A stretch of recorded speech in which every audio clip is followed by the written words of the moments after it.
मित्रों नमस्कार और मैं हूं बीबू कुमार झा। हमारे साथ हैं पूर्व डीजी हैं राकेश कुमार मिश्रा सर और जनस्वराज के बड़े नेता हैं। देखिए जिस तरीके से माहौल अब नज़दीक आता जा रहा है इलेक्शन का और प्रशांत किशोर कह रहे हैं कि इस बार हम सरकार बनाएंगे और एकदम दावे के साथ कह रहे हैं कि सरकार बनाएंगे। इस पर में हम सीधे जुड़ेंगे राकेश कुमार सर से। सबसे पहले स्वागत है सर। बहुत बहुत धन्यवाद। खबरें अभी लगातार मामले आ रहे हैं जो 13,000 लोग रोजगार था वो मतलब कि वो नौकरी उनका जो है सरकार ने छीन लिया अचानक कल के टाइम में। एक ही कलम में जो कॉन्ट्रैक्ट बेस पे नौकरी दिया था सरकार ने, जो सर्वेक्षण कर्मियों का जो महाअभियान चल रहा था, वो लोग अचानक जो है नौकरी उन्हें छीन लिया। जो IAS ऑफिसर जय सिंह हैं और उनके जो विभाग के वो राजस्व मंत्री संजय सरावगी की हम बात कर लें, क्या लग रहा है सर कि नौकरी छीनने का सिलसिला और जो बिहार में पलायन जो करोड़ों हो रहा है उसको किस नजर से देख रहे हैं? देखिए, ये तो पिछले 5 वर्षों में नीतीश जी ने 2 बार बदल लिया और उसी क्रम में जब पहली बार पाला बदला तो जाली की नौकरी दी गई। जो लोग ऑलरेडी नौकरी में थे, उस ऑलरेडी रोल पे थे, उनका नाम बदल के उनको बांट दिया, कहा हमने इतने लोगों को नौकरी दिया। तो झूठ, फरेब, खोखले वादे, इस पे बनी सरकार यही सब कर सकती है, जेन्युइन काम तो करेगी नहीं। अब बताइए भला, 13,000 लोग जिसको आपने कॉन्ट्रैक्ट में बहाल किया, उसे काम लिया, सर्वे का काम कराया, उसमें घपला भी है। 1400 करोड़ महाअभियान पे लगाया गया, लेकिन अचानक इन लोगों को अब नौकरी से निकाला गया है। सरकार का कहना है, मंत्री जी का कहना है कि अब हम लोग का सारा काम पूरा हो चुका है, लेकिन जेन्युइनली जब देखा जाए 10% भी काम नहीं हुआ है। लेकिन 1400 करोड़ का महाअभियान का बजट था, ये लोग कह रहे हैं कि 1400 करोड़ का बजट कहाँ जाएगा। और हम लोग ने 7 साल समय दिया है और नियमावली भी बनाई गई थी बज़ाब्ते कि आप लोग को परमानेंट किया जाएगा, लेकिन फिर भी मैनिपुलेशन चल रहा है। नहीं, ये तो धोखा दे रहे हैं, नौजवानों को धोखा दे रहे हैं। जो अमीन बहुत सारे देखा, मैंने गांव में गया था, बहुत सारे यंग लोग जमीन के सर्वे के लिए आते थे और बहुत सिंसियरली काम कर रहे थे। इनकी तो व्यवस्था ही इतनी गंदी हो गई है।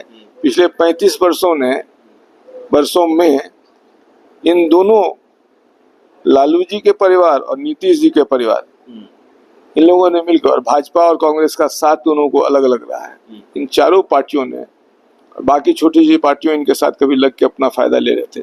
इन सबों ने बिहार की शिक्षा व्यवस्था, जमीन के कागजातों की व्यवस्था, सबको धराध्वस्त कर दिया है। कुछ भी नहीं बचा हुआ है। आप यदि जमीन के मालिक हैं, आप यदि सरकारी कार्यालय में जाके कोई दस्तावेज प्राप्त करना चाहते हैं, दरखास्त फाड़ दिया है भाई, रजिस्टर्ड टू है ही नहीं। जमाबंदी के कहा जाता है उसको, वो उसका लेखा जोखा नहीं है। लोगों ने फाड़ के और जमाबंदी इधर से उधर कर दिया। इतना झगड़ा लग गया कागजों में, कोई आदमी चाहेगा तो कभी नहीं कर पाएगा। ये जो नए लड़के आए थे, यंग लोग 13,000 जो कह रहे हैं आए थे, इनके जिम्मे सौंपा जाता जिम्मेवारी तो ये बेहतर कर सकते थे। कर भी रहे थे ये लोग, कह रहे हैं, और कर सकते थे। व्यवस्था ही उल्टी है ना। सबसे पहले सरकार को अपने कागजात दुरुस्त करने चाहिए।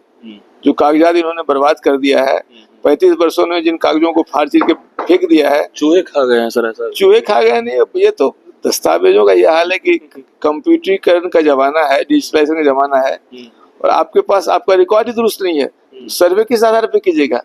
घर घर में झगड़ा लगेगा, गांव गांव में झगड़ा लगेगा, आस पड़ोस में झगड़ा लगेगा।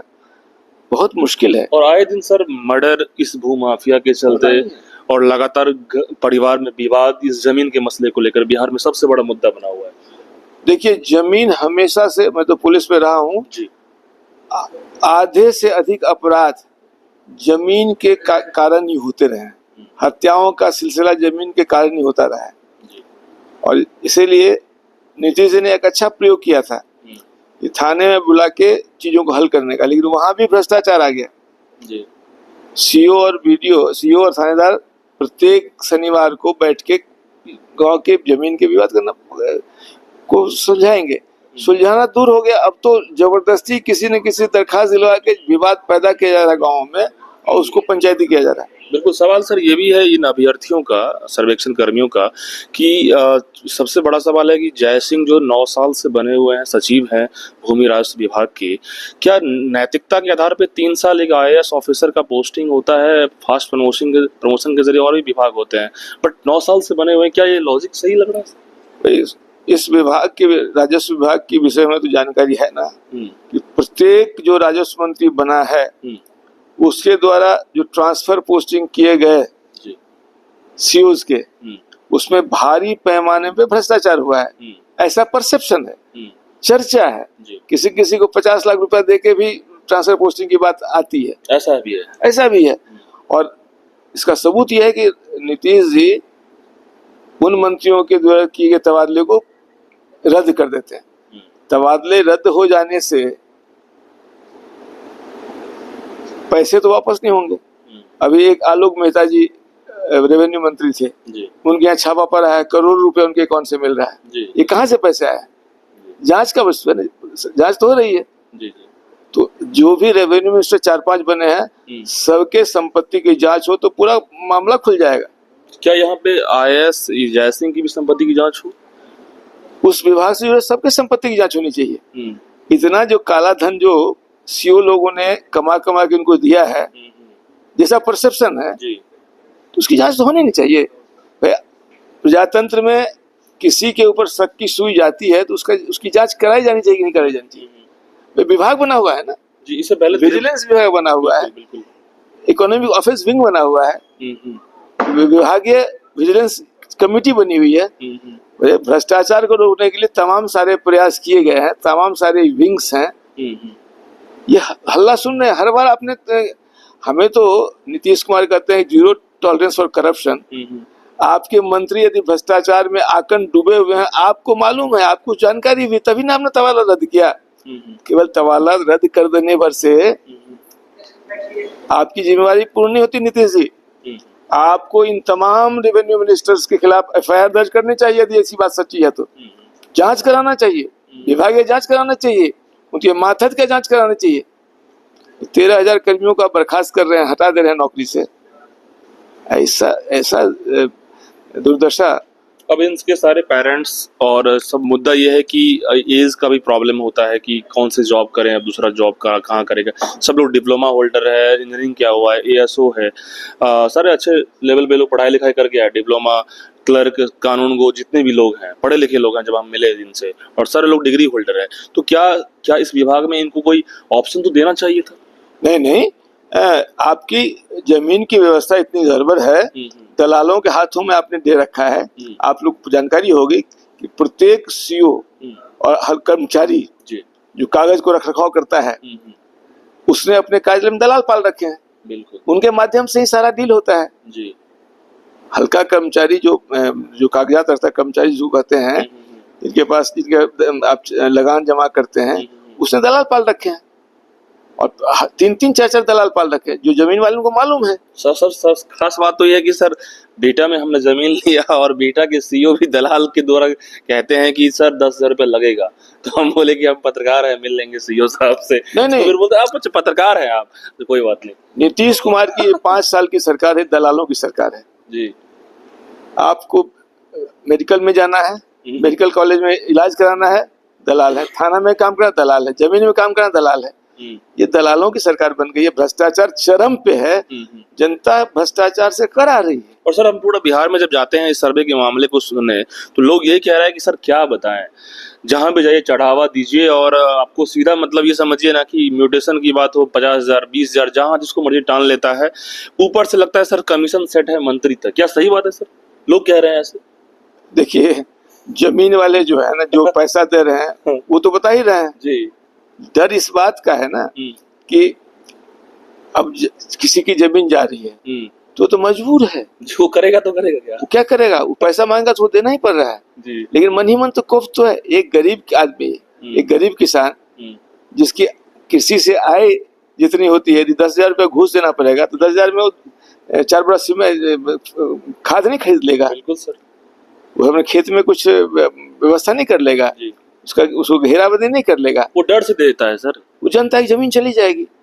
बेसिकली पूरे जमीन की व्यवस्था को 3 तरह से सॉल्व किया जा सकता है जी। सबसे पहला काम सरकार को करना चाहिए कि अपने रिकॉर्ड को, जिसको चूहा नहीं खाए जैसे कि, दुरुस्त करना चाहिए। और उस दुरुस्त करने क्रम में जितने लोग उस कार्यालय में काम किए हैं, यदि जीवित हैं, उनको बुलाया जाए और कहा दुरुस्त करो, कहा क्यों पन्ना फटा, तो नहीं फटा तो दुरुस्त करो। यदि सरकार के पास कागजात दुरुस्त नहीं है तो प्रत्येक गांव में बैठ करके रैयत के पास जो कागजात हैं, रसीद होगा, लगान होगा, कागजात होगा, उसके आधार पर रिकंस्ट्रक्ट करें, पुनर्निर्माण करें जी। रजिस्टर 2 का पुनर्निर्माण होना चाहिए, जमाबंदी को दुरुस्त करना चाहिए। और जो झमेला हो गया है, किसी ने किसी की जमीन अपने सीओ को पैसा दे करवा ली है, उन सब का हल ऑन द स्पॉट करना होगा, गांव में जाकर करना पड़ेगा। और ये 13,000 जो लोग जिनको निकाला है, इनको इस काम में लगाते तो बेहतर रिजल्ट होता। तो पहला काम है सरकार को अपना रिकॉर्ड दुरुस्त करना, एक एक जमीन का। दूसरा काम करना है सरकार को चकबंदी करना। जब आप चकबंदी करने जाएंगे तो कम से कम सारे जमीन का हिसाब किताब चकबंदी मिल जाएगा। और तब तीसरा काम है कि कोई अन्य सुधार उसके बाद आप कर सकते हैं। कागज दुरुस्त कीजिए, कागज का मिलान कीजिए, जरियत की जमीन को शिनाख्त करके उनके नाम से रजिस्टर कराइए, उनके नाम से विधिवत कराइए, पासबुक खाता बनाइए, ऑनलाइन कीजिए। ये सब करने के बाद चकबंदी पे जाइए। जब तक चकबंदी नहीं होगी तब तक एक किसान का जमीन 2 कट्ठा यहाँ है, 5 कट्ठा वहाँ है, फैला हुआ है, उस पर कैसे काम करेंगे। उसी को यदि 5 बीघा का प्लॉट मिल जाएगा तो आराम से वहाँ खेती होगी, सिंचाई होगी, उसका लेबलिंग कर लेगा। तो सर ये 13,000 सर्वेक्षण कर्मियों के लिए जनस्वराज की तरफ से क्या कहा जाए? नहीं, 13,000 कर्मी ऐसे भी नहीं, बहुत सारे लोगों को उन्होंने कॉन्ट्रैक्ट पे ले रखा है। डाटा संविदा पे लेगा, डाटा ऑपरेटर्स हैं जो पूरी इस व्यवस्था को कंट्रोल कर रहा है। सारा डाटा एंट्री वही लोग कर रहा है, उसको कॉन्ट्रैक्ट पे रखे हुए हैं। और उससे 25 सालों से लोग कॉन्ट्रैक्ट पे चल रहे हैं, 20 सालों से, 15 सालों से। उनको भी निकालने की बात कर रही है। उनको इन्होंने क्या दिया है, किसी ऐसे महिला को, उर्मिला नाम जी के महिला का नाम आ रहा है, जिसके माध्यम से कॉन्ट्रैक्ट ले रहे हैं, हर साल कॉन्ट्रैक्ट रिन्यू करते हैं। उर्मिला जी भी किसी के रिश्तेदार बताई जाती है, उसमें भी भ्रष्टाचार की बात आती है। तो लोग कह रहे थे, आए थे डाटा एंट्री ऑपरेटर मेरे पास मिलने के लिए। लेकिन सर वही संविदा पे जितने लोगों को सरकार ने लिया है, मेरा मानना है कि विधिवत इनको रेगुलराइज करना चाहिए, पोस्ट क्रिएट की जानी चाहिए। यदि काम के लिए आवश्यकता है तो पोस्ट क्रिएट कीजिए, उनसे काम लीजिए। और उनके लिए आपको जो काम है, दलालों को हटा के इन लोगों को रेगुलर करके इनसे काम लेना चाहिए। बिल्कुल। 60 दिन के बाद माहौल चेंज होने वाला है बिहार में इलेक्शन को लेकर के, क्या कुछ रहेगा जनस्वराज की तरफ से? सर जनस्वराज बिहार की इन समस्याओं के लिए पूर्णतः अवगत है। हमारे पास बिहार में डे 1 से क्या काम करना चाहिए, किस काम को करने से आम जनता में, आम सरकारी कर्मचारियों में राहत मिलेगी, उसके लिए प्लान बना हुआ है। ऐसा नहीं कि हम बैठ के उस समय सोचेंगे क्या करना है। तो हम लोगों का है कि जैसे संविदा कर्मी हैं, इन सब को रेगुलराइज कराया जाएगा, एकदम रेगुलराइज कराया जाएगा। बिल्कुल। पहले दिन से ही पहला शराबबंदी का कानून खत्म करने के बाद अगला जो आदेश होगा, ये सारे संविदा पे जो लोग कर्मचारी जिनके साथ इन्होंने विश्वासघात किया है, जिनको दुर्दशा के कगार पहुंचा दिया है, जिनकी आर्थिक और माली हालत खराब कर दिया है, यंग लोग हैं, विवश हैं, इन सब को यदि जरूरत है पोस्ट क्रिएट किया जाएगा। और हाई कोर्ट, सुप्रीम कोर्ट में चैलेंज ना हो, कानून इस तरह से बनाया जाएगा ताकि इनकी सेवा को रेगुलराइज किया जाए और इनको उचित काम में ढंग से लगाया जाए, एक कंस्ट्रक्टिव काम में लगाया, जो हम लोग का ऑलरेडी प्लान बना हुआ है। इनकी मदद लेकर ही करना पड़ेगा।